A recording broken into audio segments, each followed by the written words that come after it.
Yeah, I mean, Tamaiti, you know, I didn't want to do a Samoan film first up.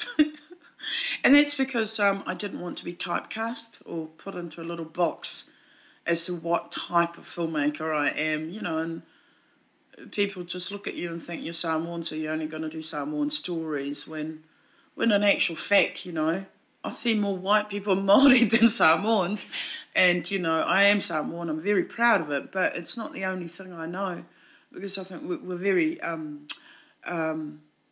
complex people with lots of different experiences that I don't believe in being put in a box. So Tamaiti, though, but it's, you know, it was a story that still kept at me, and you can't get rid of those, and sometimes you've got to get it out of your chest.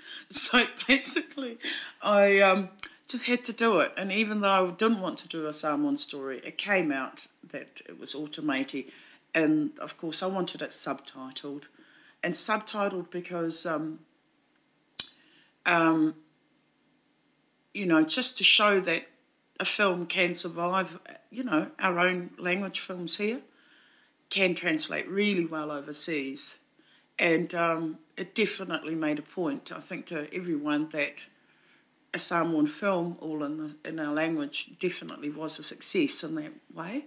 I was absolutely rapt that, you know, Italians could relate to it, and Americans, and, you know, and yet not know us, but that they could understand all the issues visually and through sound and knew exactly what I was on about.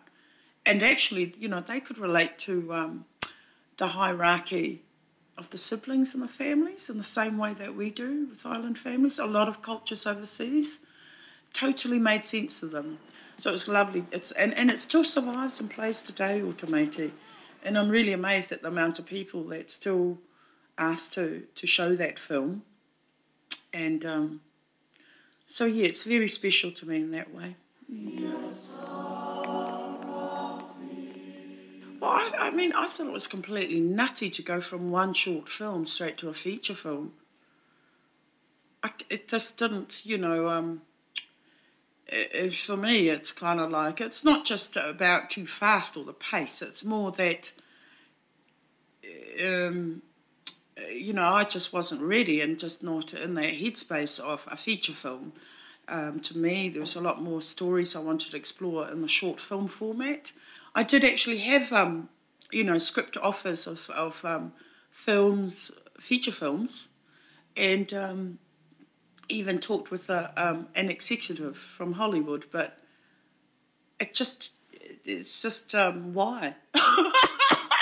Even to this day, I still get opportunities, like really fantastic opportunities that people would die for, but I have to remind myself why I do what I do. And shit, you know, money would be great. You know, we'd all have to make money one day, but that's not my, that's not the first and foremost goal in my career at the moment. Do you know what I mean? Yeah. I think I'm choosing love, happiness, and joy over money, really. I mean, and maybe I do some things for money. You know, commercials that just take up a snippet of my life. Well, Velvet Dreams came out of actually Vincent Burke at Top Shelf, and he rang me up out of the blue and said, Sima, would you like to read this treatment that's come through, you know, about velvet painting? And I read the treatment, and basically it bored me to death. It was like an encyclopedia. It was like, oh my gosh, this is shocking. So it was about the technique of painting on velvet, and who really gives a fuck? Anyway, at the bottom of the treatment, I get to the end, the most interesting, fascinating part of this treatment was 88-year-old velvet painter Charles McPhee. And I just went, oh my God, this is a guy, he's awesome. And I mean, 88 years old, oh my gosh, he must have, you know, a far more interesting life than what the rest of this treatment was on about. So, and that's when I said to Vincent, I said, look, Vincent, yep, I'll do it as long as I get to do it my way, and I'm sorry it's going to have to focus on the 88-year-old painter. Well, it was funny when it played on TV because people actually said, oh my gosh, was it a man that made this? Because the narrative, the narrative is a sexist male. And intentionally so, you know, it's kind of part of the attitude and that time of, you know, looking at topless South Seas maidens painted on velvet paintings. So that was another thing that I did, say to Vincent as well, you know, that it had to be honed down to what types of velvets. And I said, and I really want to focus on the topless South Seas maiden velvets. And so what was really fascinating was that here's a Pacific Islander, you know, analysing and putting together a documentary on a white guy that paints us. And that was really, it was a great opportunity. And you know, so it was, you know, the reverse of what maybe, you know, the Pākehā white people doing on us.